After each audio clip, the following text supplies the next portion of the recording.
So we're going ahead with the classes on the four types of human design and looking at the Manifestor.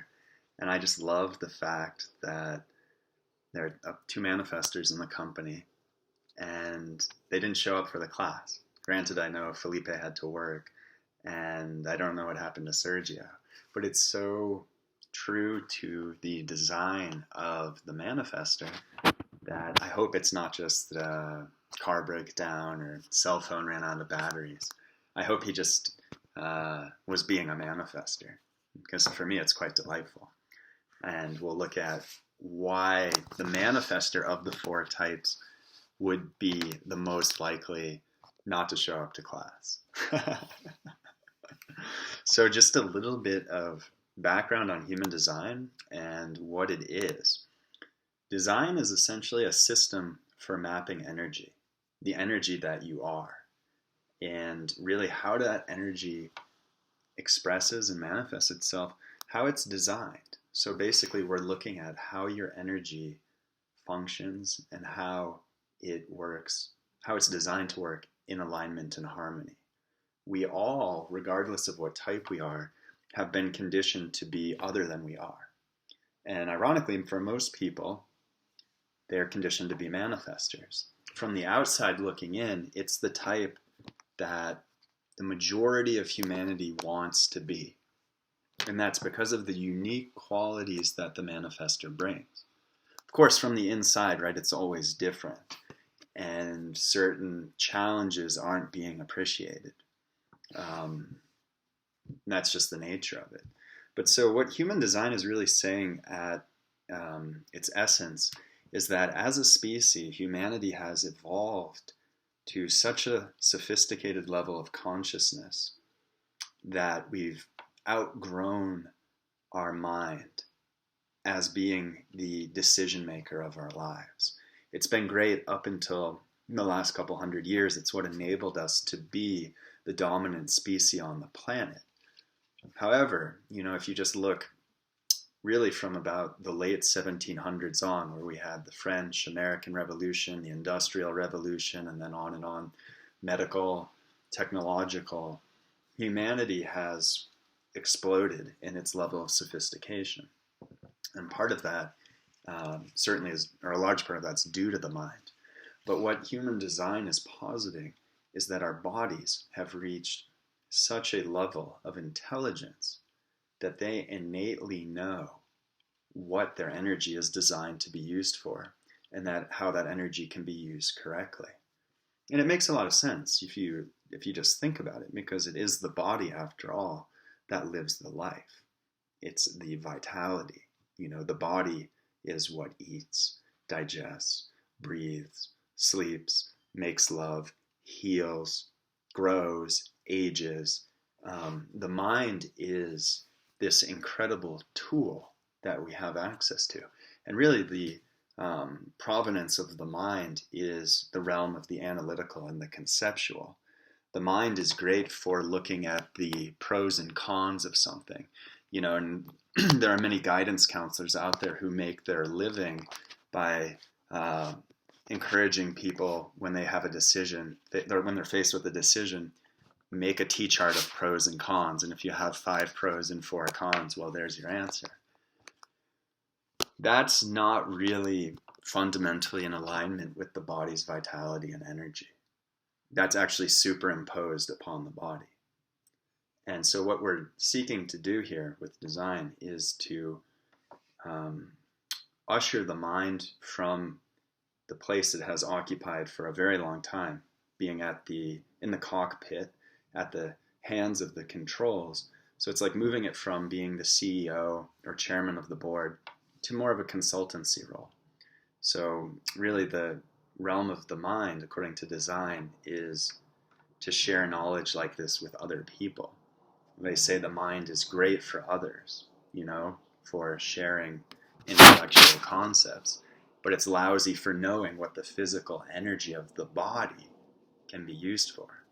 So that's a very radical, fundamental shift, because what design is saying is that we have an inner authority, a compass, by which our body lets us know which people, situations, opportunities, activities, places are in alignment with our energy and which are not.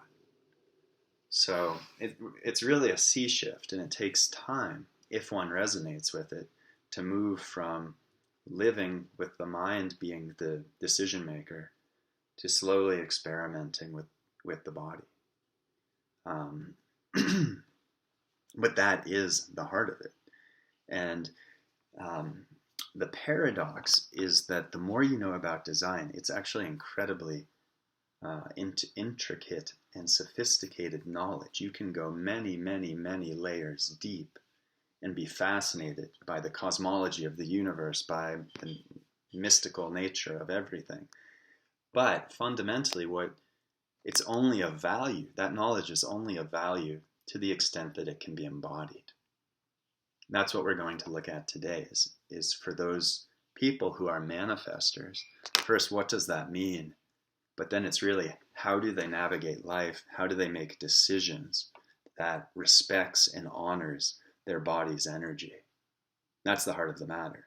So what we're going to be focused on is that very core aspect of what it means to be a manifestor: strategy and authority. Okay, so the manifestor. Manifestor is a very small subset of humanity. It's about 9%. The number is slightly growing, but we're talking, we're only the third most populous type. I mean, generators, after all, are approximately 68%. Projectors are approximately 22%. So that's 90%. Manifestors bring it up to 99%, and reflectors kick in the final 1%. So it's interesting already that this is the type that all the generators want to be, and there actually aren't very many of them. Now, why they're drawn to live this out, it has to do with the manifestor's unique gifts. They are here to act independently, to initiate action, and to impact others. That's really what everyone is trained to be, is rather than to move from the energy of the body, which you could call being in the flow or aligned with the Tao or just the way of things. When we have a thought, we tend to move into acting on it without checking the body to see, do I have energy for this? Is this correct? Now, even the manifestor, as we'll talk about, has its own inner authority. It has its own way of being in alignment with its energy. So even the manifestor doesn't simply do whatever it wants, doesn't simply have a thought and act on every thought and bring them into some stage of manifestation. But that's kind of the illusion from the outside. That's the appeal, is that, oh wait, how come those guys get to do whatever they want, such as not showing up to class, and I don't? And really, no one really gets to do that. But the manifestor is unique in that it does not require the collaboration of the other three types. These guys are much more self-contained. They're much more autonomous. And as we'll see, that is simply a reflection of their aura, which is another word for the energy field that comprises their being. So it's not as though they got up in the morning and chose to be different. Everything we're seeing about them, from the way their personality operates, their body functions, and how that dictates the way they interact with others, is simply a reflection of energy, which is true of all four types. But really, the manifestor is unique in that it's here to operate on its own. And the most difficult thing for the manifestor is to operate in conjunction with others. I don't want to give the impression that they don't have families or relationships or anything like that. They do. But in a moment, when we look at their aura, we're going to see that they are relating from a fundamentally different point of view than, say, a generator with a very open, enveloping aura that embraces everything. The generator is totally other needs the other to fulfill its purpose. The manifestor has no such need. So their aura. Well, first let me just say, so what defines a manifestor? So if you're looking at a human design chart, the first characteristic is all manifestors have an open sacral center. Sacral center is that when it's defined, it's a red square. It's the second square from the bottom in the chart. If you have that, you're automatically a generator. So the sacral center is the center for work. It's actually literally the life force, the energy for life and work and procreation. So manifestors don't have that. What they do have that makes them what's called an energy type is they have one of the other three motors. So a motor is simply a center that is a source of energy, the way a power plant is a source of energy. And they have one of these motors that in some fashion connects up to the throat center. And the throat center is the place of manifestation and expression. So basically what they have in their makeup is energy going into manifestation. That's the definition of a manifestor. Energy coming into action. But what's really defines so much of them is their aura. And again, that's just the energy field. You don't have an aura. You are an aura. Like if we could look at our bodies on a subatomic level, we'd see well over 99% empty space, and we'd see these little flickerings of what we call energy, right? Subatomic matter. That literally comprises it. I mean, it's vibrating at a certain density that gives us the appearance of solidity, but we are energy. Manifestors have a closed and repelling aura. So energetically speaking, it's akin to having a force field or armor, or it's like being a fortress, having castle walls surrounding you. If you think about the function that a manifestor is here to play, to be the initiator, to, if life were a game of billiards, they're the cue ball. The game starts when the cue ball hits all of the other balls into action. So they need to have this autonomous, self-contained structure in order to do their work. And literally, their aura has a density akin to that of like a bowling ball or a wrecking ball. That really allows it to preserve itself. So just energetically, they're bumping into the energy of others in order to fulfill their task of initiating action. And they're not only bumping, they're repelling. So it's like the way you'll see it in football, like a guy, he's trying to escape being tackled, he gives a stiff arm and keeps running. That's happening energetically, outside of the realm of our awareness, right? So it's not like a manifestor has to try to do any of this. It's just the way energy is expressing. But you can see it creates a much more autonomous and self-contained individual than someone, say like a generator, whose aura is open and is pulling the other towards them so they can respond. One's inherently social and one is inherently antisocial. And again, it's not to say they're asocial. They have families, they have friends. I'm only speaking about the way their energy functions. So the aura of the manifestor, it doesn't embrace others. It doesn't take them in. And from the outside, you if you're one of the other three types, you can't really get in. You can't really penetrate their energy. So basically, you kind of have the potential for friction. Because, and granted, this is happening energetically, but the manifestor's aura is designed to push others' energy out of the way. It's not like others don't pick up on that, even subconsciously, right? So it's one of the reasons that manifestors tend to elicit suspicion and fear from the other types. Because energetically, there is a very clear sense that these guys are quite different. And really, metaphorically speaking, the manifestor, it's like the great white shark. It's like the dorsal fin above the surface. These guys are powerful. They are different than me if I'm another type. And I resent them for having this ability to initiate and manifest that I think I want to have. So there's just the inherent energetic differences create this crackle or friction in the interaction between them and other types. And all of this is happening without you having to do a thing. Right? So in a sense, it can be harder to get to know a manifestor because they're contained. They're not particularly interested in themselves. And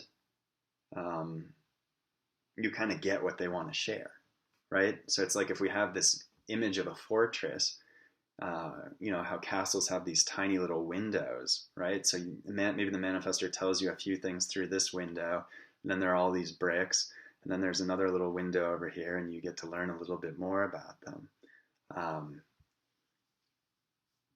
I don't mean that in any way with any degree of judgment.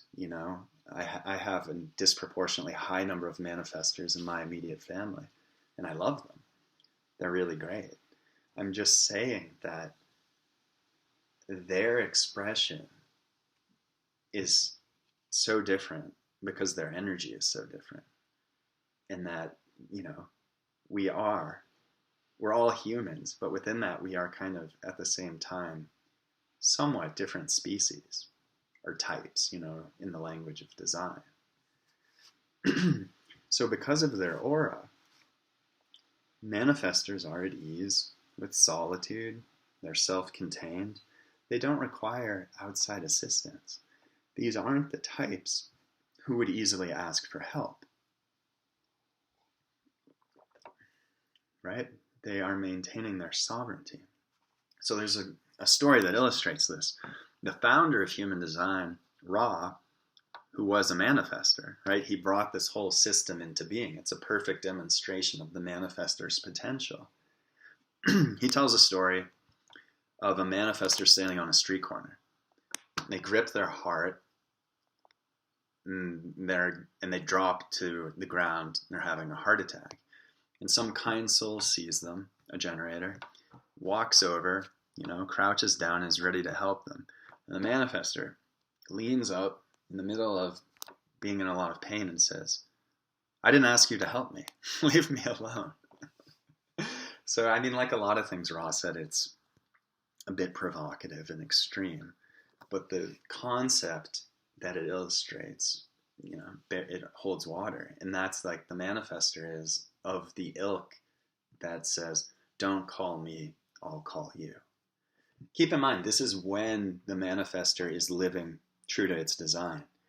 And as we'll look at, most manifestors are not. And that's because they get overly controlled and restricted when they're children.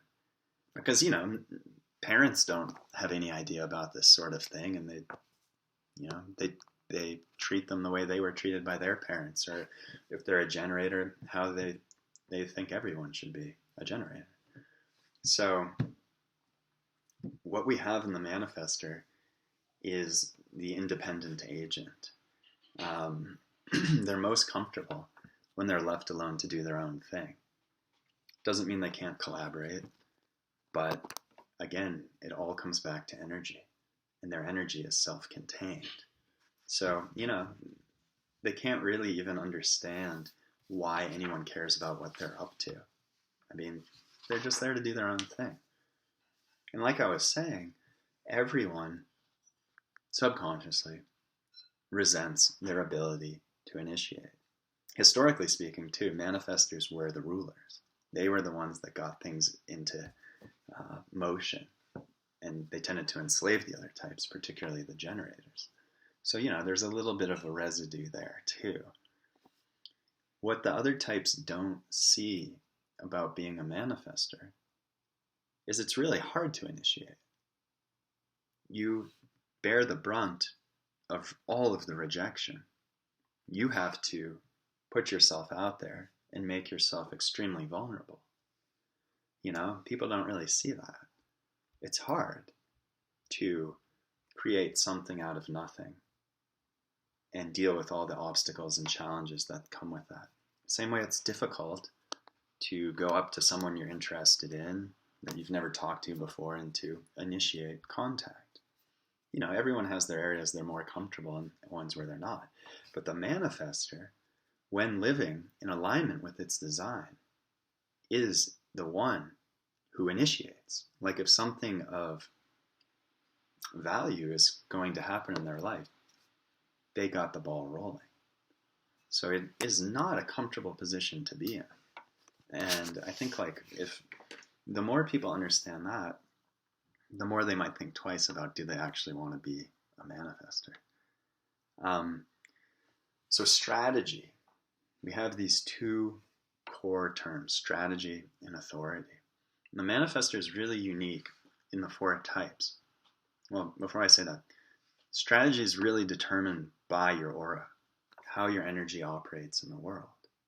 And so what strategy is a means of honoring and protecting that energy due to how you act, So because, for example, the generator has all of this energy, but it really gets activated through response. They wait to respond. The manifestor doesn't have to wait. They simply initiate. However, so I guess what makes them different is they don't really even need a strategy. Unlike the other 3 types, they're protected by their aura. So really their strategy is an add-on. It's artificial. You don't absolutely have to follow it. The reason why you would choose to follow it, if you're a manifester, is it removes a great deal of resistance from your path. It gets a lot of people off your back. So what you're really doing is making life easier for yourself by removing headaches, problems, obstacles. So for a manifester, the strategy is to inform. If you have a change in plan and you can't make a meeting at work, you call or text and say, by the way, something came up, I can't be there. This is what manifestors don't do, and it's where they rub other people the wrong way. They just act because, again, they envision themselves as self-contained.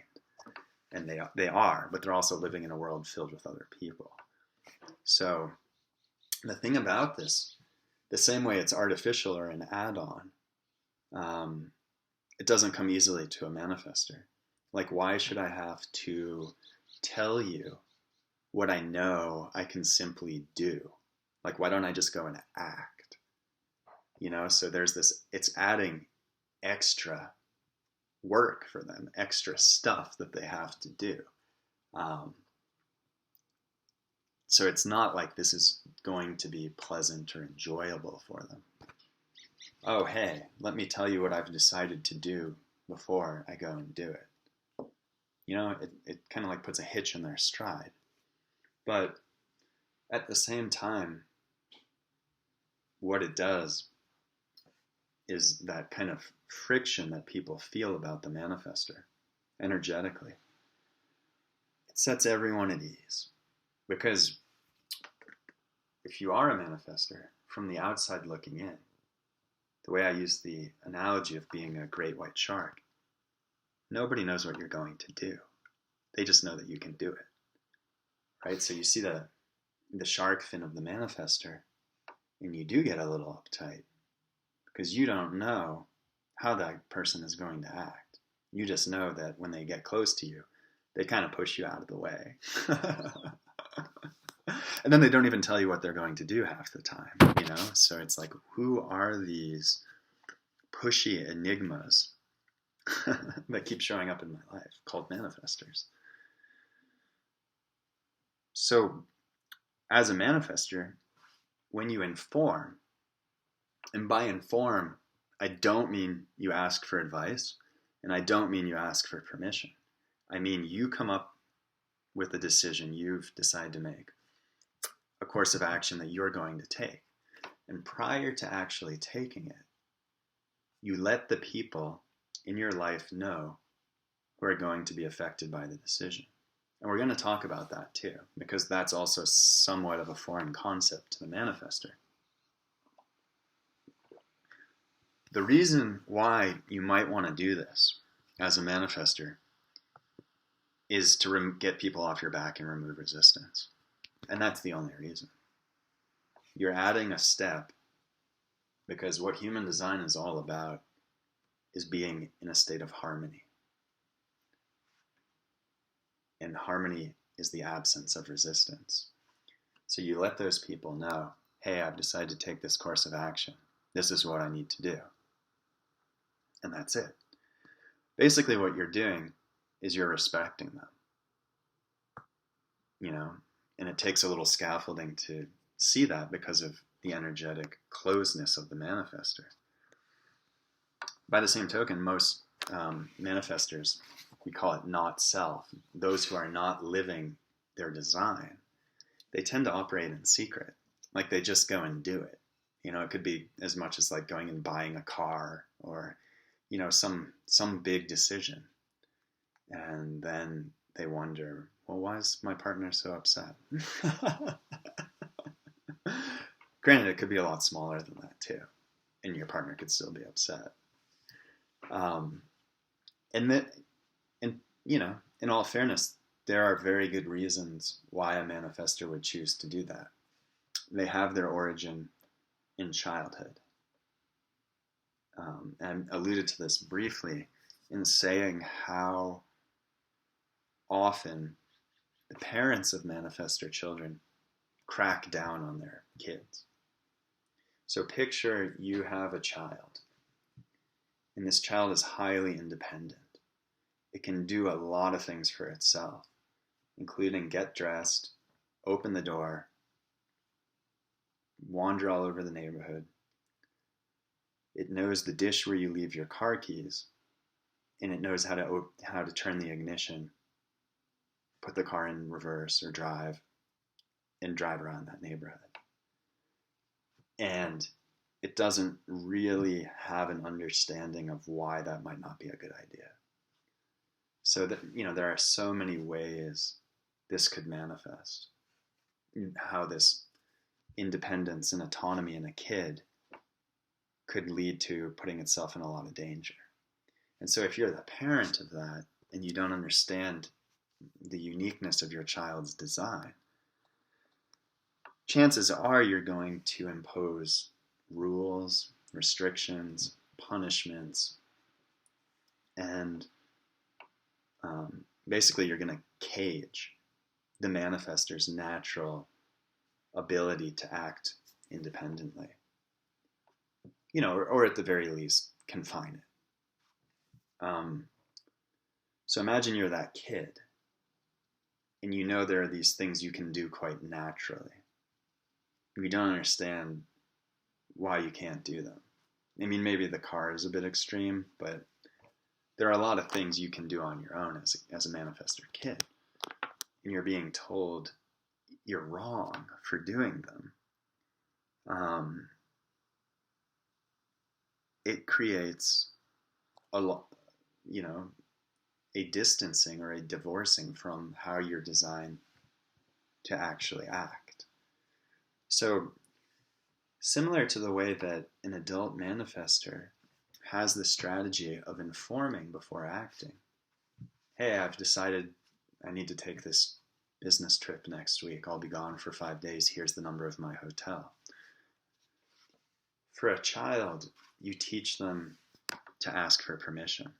It's kind of like the training wheels of informing, and at the same time, you do everything you can to give that child areas of freedom where they have responsibility, where they have autonomy, because that's where they shine.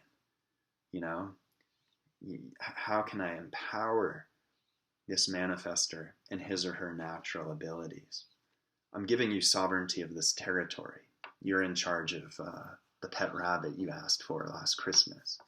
Um, so it's really teaching and using positive reinforcement the manifestor child to ask, can I please do this? Before it actually goes and does it.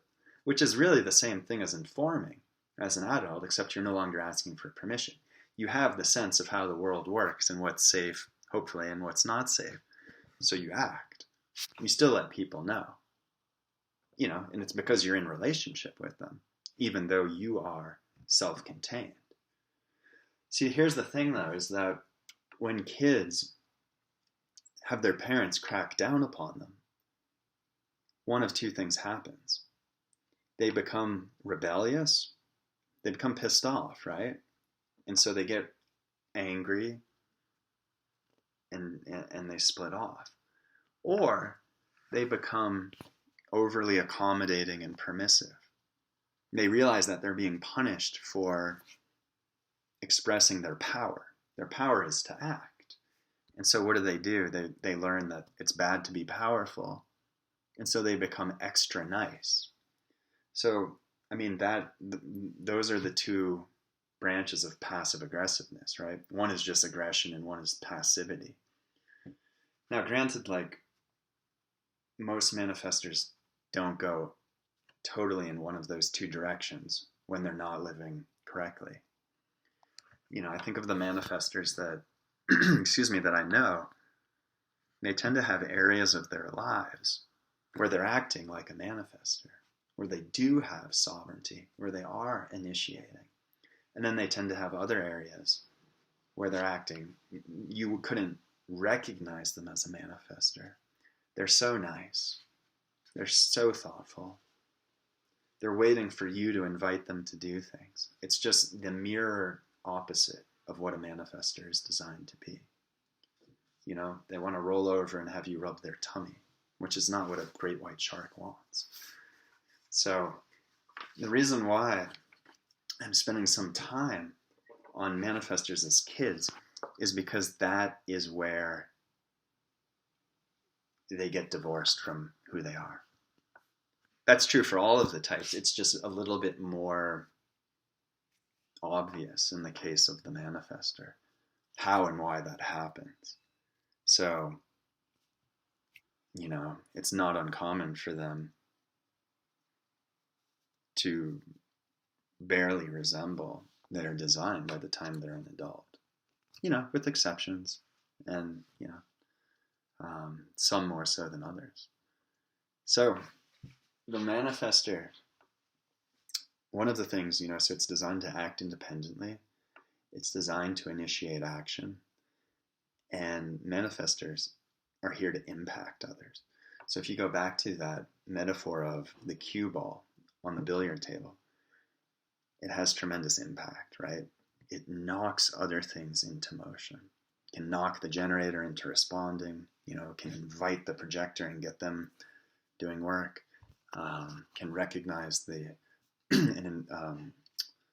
can recognize and initiate the reflector. So because manifestors are so self-contained, they also tend not to realize that their actions are having impact on others. You know, they're kind of behind the castle walls. So really, a not self-manifestor, which is another way of saying a manifestor that is not living in alignment with its design, rarely pays attention to impact. How are my actions affecting those people in my life? Whether it be your family, your friends, your coworkers and colleagues, people in your neighborhood. It's highly likely that a manifestor is not aware of the extent of its impact. And again, right, all of this comes back to energy.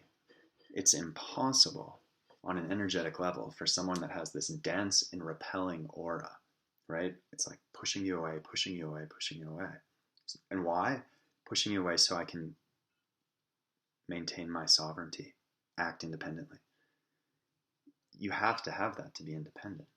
But so it's impossible to have this configuration and not be exerting an impact, even to a certain extent when you're incorrect, because the energy is still functioning the same way. You're just not respecting it or honoring it. So, oftentimes manifestors are genuinely surprised to hear that their actions are impacting others. So, the same way that it takes a little scaffolding to get a manifestor to consider informing, whether they do it or not is another matter. In a way, a lot of them don't come to the point of embracing informing until they start to reflect on this concept of impact. Because once they can see that, like, oh, that thing I just went off and did and didn't let anyone know about, or that project I just dropped in the middle of things because this other thing grabbed my attention.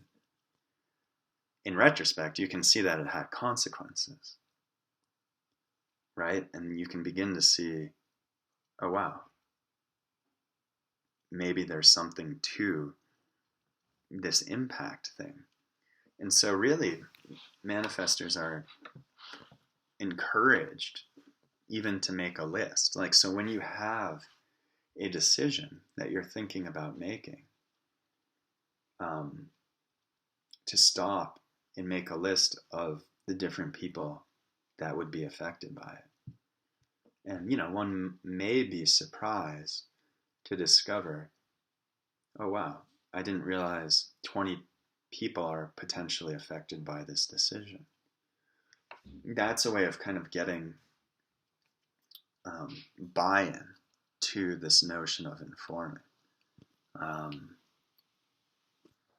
The other side is that the other thing that's really just fascinating about manifestors, they're not very interested in themselves. They aren't really, and granted, I'm speaking in generalizations, so there are always exceptions. But by and large, it isn't a big thing for manifestors to know about themselves. So in my own case, I have a mother who's a manifestor, and I have a brother who's a manifestor. So that's already way more than 9%. They're not really interested in knowing their designs, which is totally fine. I just find it really interesting. Basically, they'll hear me talk about it. They'll hear me out for my sake.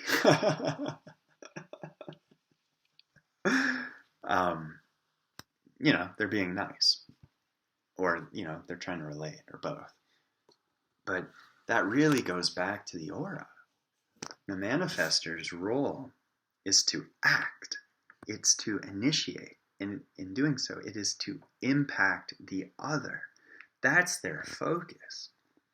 Their focus is not on themselves. So they're in their little force field. They are not highly introspective, generally speaking, because that's not how the energy is designed to function. So when it comes to something like design, the video on the manifestors is going to be shorter, because it's like, okay, what are they? What do they need to know? And then leave them alone. And so for a manifestor, they really just need to know the bare minimum about their design. Strategy. Strategy is actually kind of optional. Really, it's authority. And authority is, how does your body's innate intelligence make decisions? And then if you want to inform, that's great. And so we'll come to what authority is for the manifestor in a moment. But again, the strategy is just if they want to avoid resistance. The other really interesting thing why manifestors don't tend to be highly interested in knowing their designs is because it has the potential to wind up being one more person telling them what to do, telling them how they are, telling them how they ought to be. And that goes back to childhood, right? And having this ingrained resistance to having someone breathing down your neck. It's not how they're designed to be at all. So it makes a lot of sense, you know? It's when I think about the people I've worked with on their design, manifestors represent a disproportionately small number. It's almost like a needle in a haystack. I actually have worked with more reflectors, who are 1% of the population, than manifestors, who are 9%. You know, so it statistically doesn't make sense. Energetically, it makes a great deal of sense. And really, the manifestor is to be honored for that. It's the same way, like, I actually love doing this class this way, just because of what it reflects about what it is to be a manifestor and how tough it is. So, inner authority, that's the compass of the body. It's how the body's intelligence makes decisions. So for the two manifestors in the group, they both have emotional authority. And that's what we're going to focus on today. There are a few other potential authorities that you could have. And I might mention them really briefly, but I want to focus on what's of use. Emotional authority. So anyone with emotional authority has this biochemistry where they're going in a wave of feeling about a particular decision, opportunity, something that's up in their life. And so they're going to move and feel into that decision from many different places. From states where they're up or high, you know, they're feeling optimistic or enthused, energized, excited, more neutral, you know, not sure yet, then, you know, to being trepidatious or apprehensive or fearful, like, is this the right thing to do? I see all of these limitations and drawbacks. So what happens with this wave is it goes up and down for however long it does. And that's very, very dependent on the individual.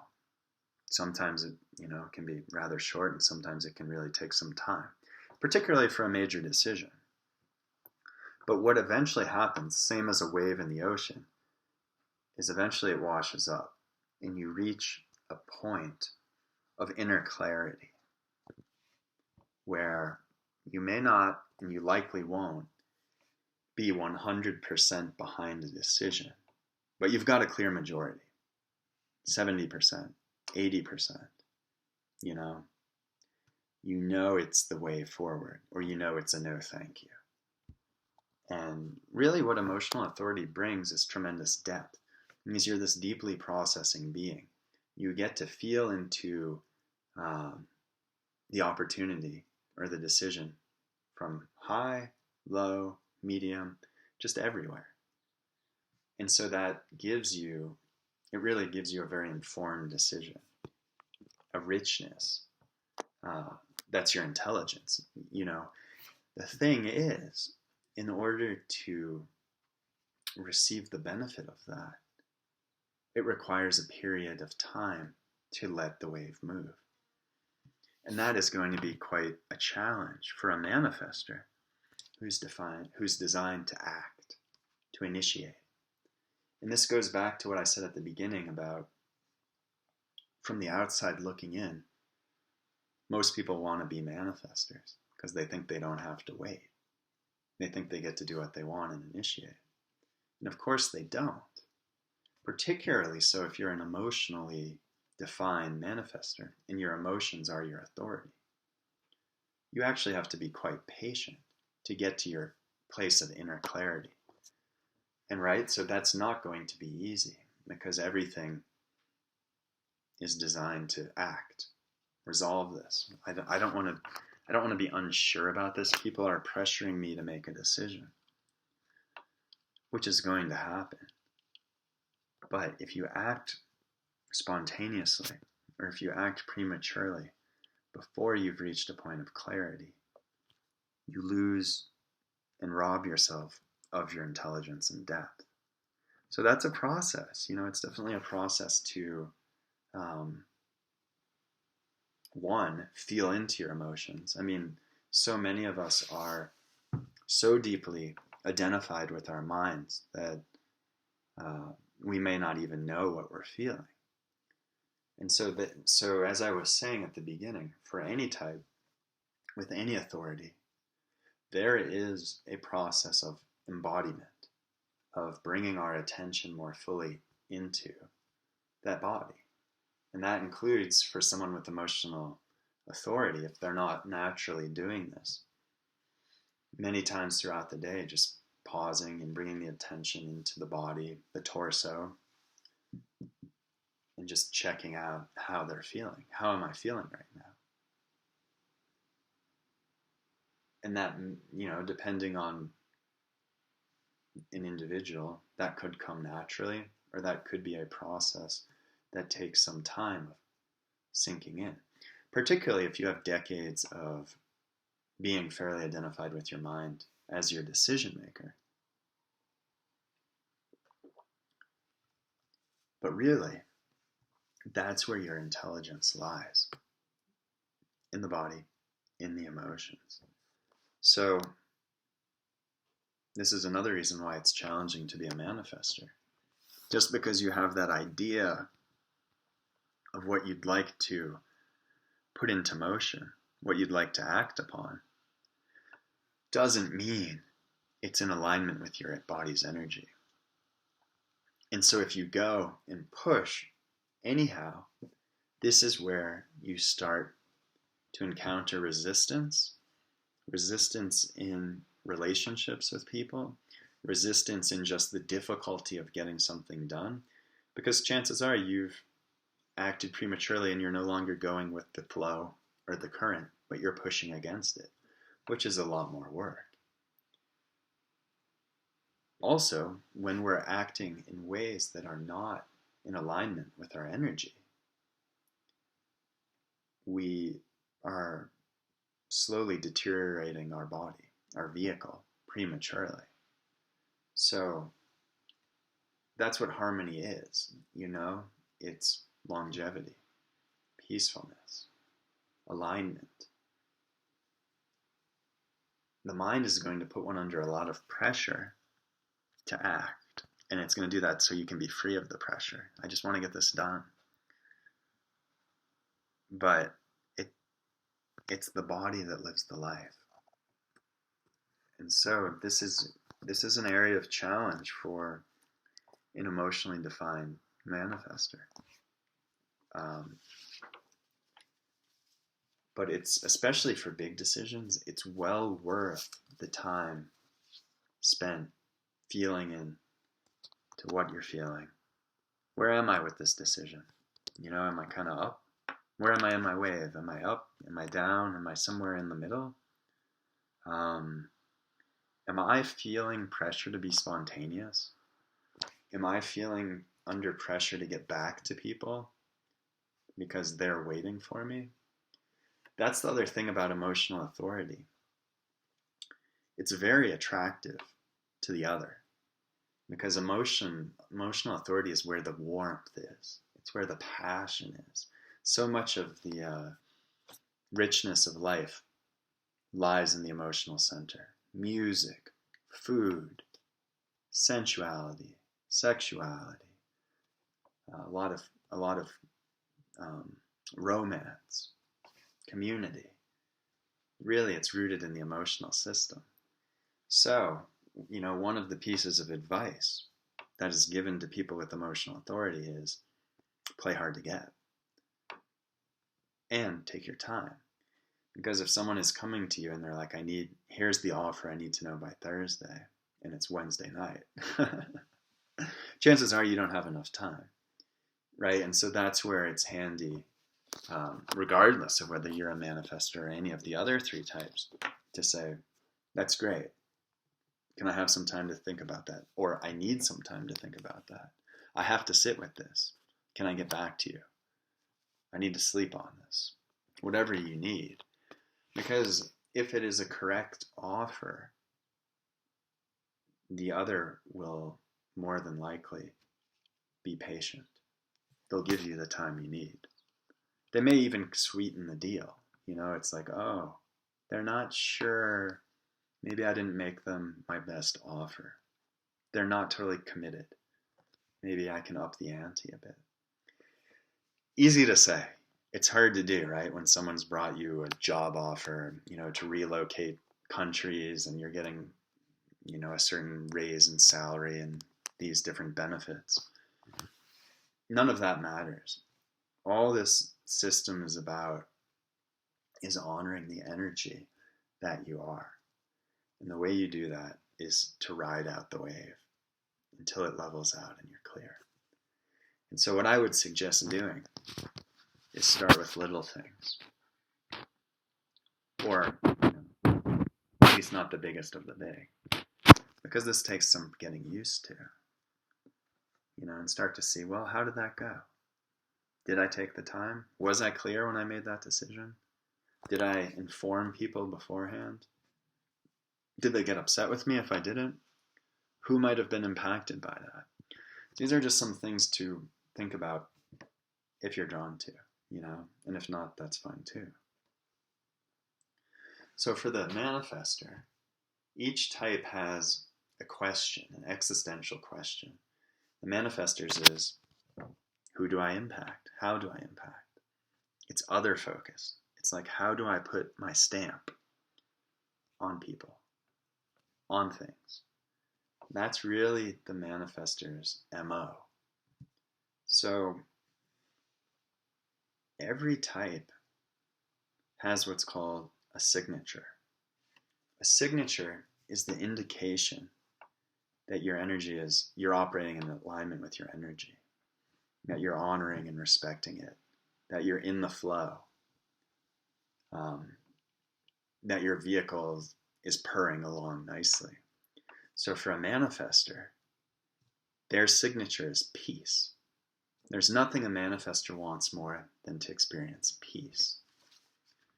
And peace for the manifestor is a place free of resistance where they can simply act and be themselves. Even I think of manifestors in my life who have big families, a lot of responsibility at work. They don't have a lot of time to themselves.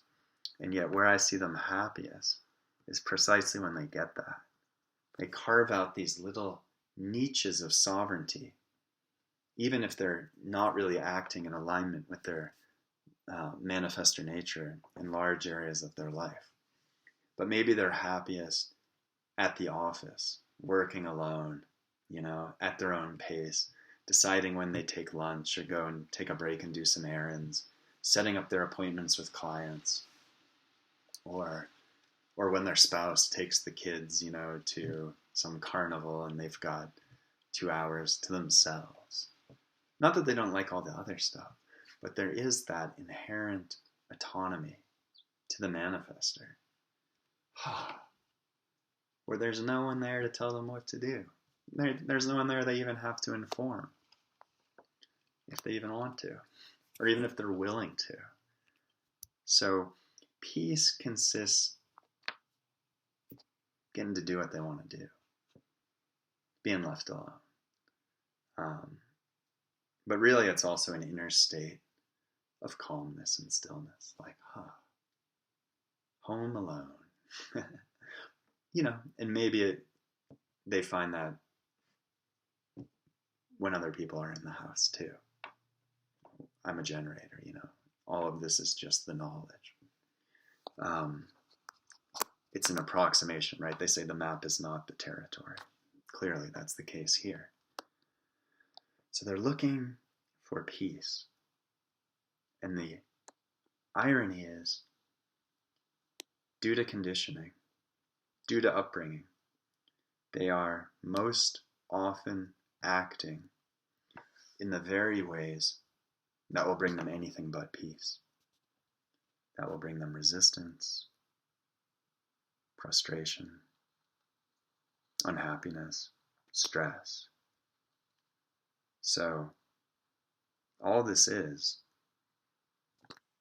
what I'm calling strategy and authority, which is simply to consider informing before you act, and in the case of emotional authority,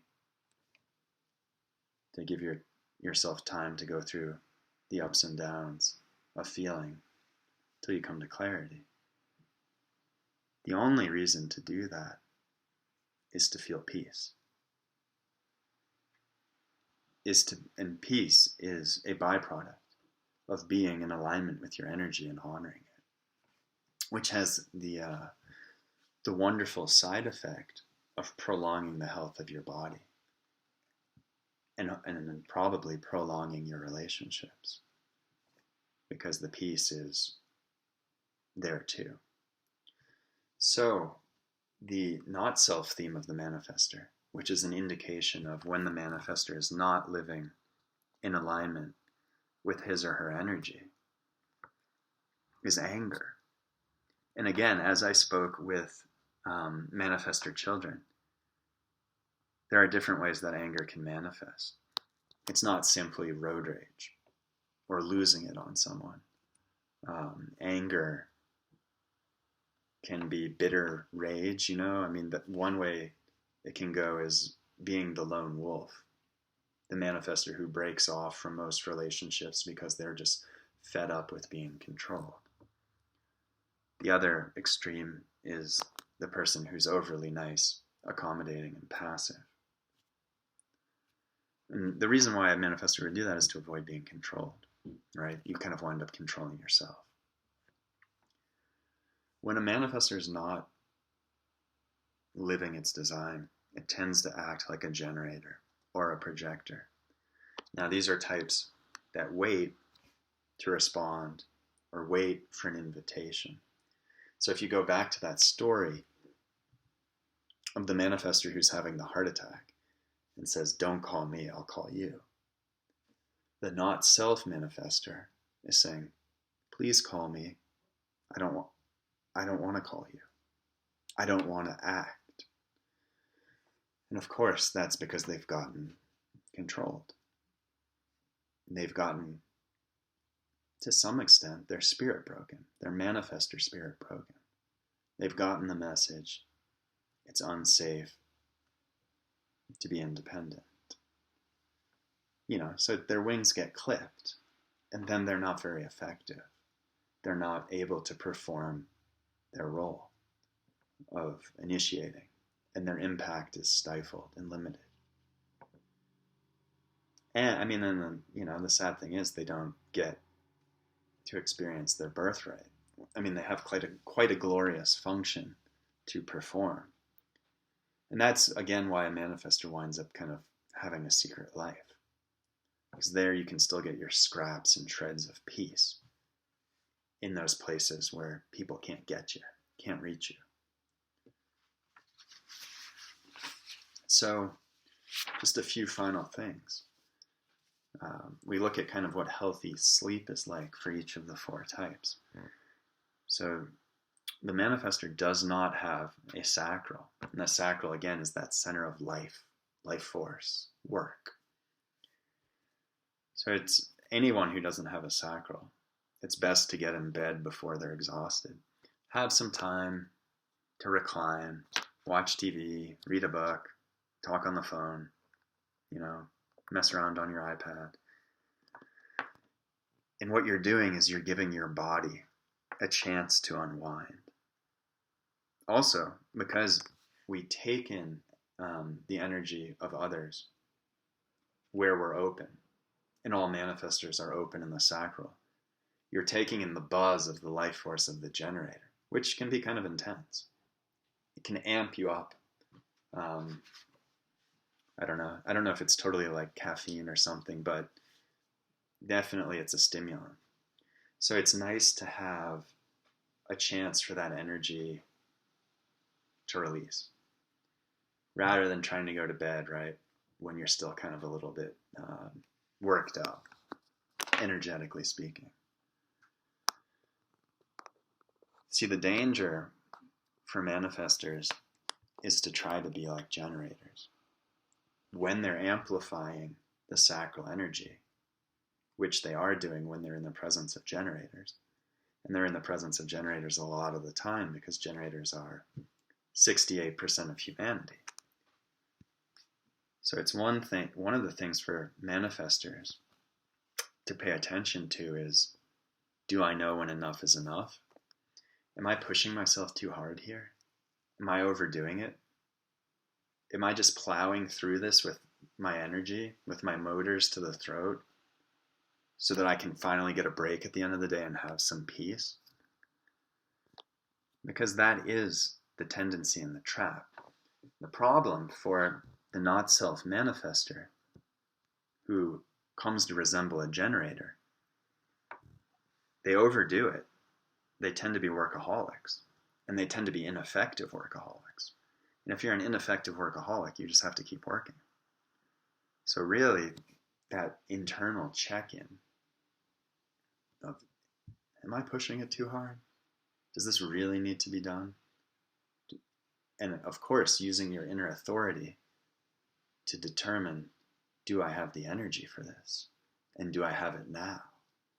Will really save the manifestor a lot of wear and tear. And that's wear and tear on the body, and it's wear and tear on the spirit. So I have a short list of famous manifestors. It's kind of a funny list. Some are celebrities, some are historical figures. So we have Bruce Springsteen, Yogananda, Robert De Niro, Martha Stewart, Hitler, Hermann Hesse, the author, Jack Nicholson, Mao Zedong, George W. Bush, Maya Angelou, Johnny Depp, Tracy Ullman, Elizabeth Kubler-Ross. I find a couple things interesting about that very small sampling. One is, if you think of people like Jack Nicholson and Robert De Niro, they kind of have that, it's hard to put into words, that manifestor edge, You can kind of see them putting that stamp, that impact in the roles. You can kind of also see the power of the manifestor. And then also, what? Hitler, Mao, George W. Bush? These are people who had massive impacts on countries, and a lot of them were deeply insane. I'm not getting into politics at all.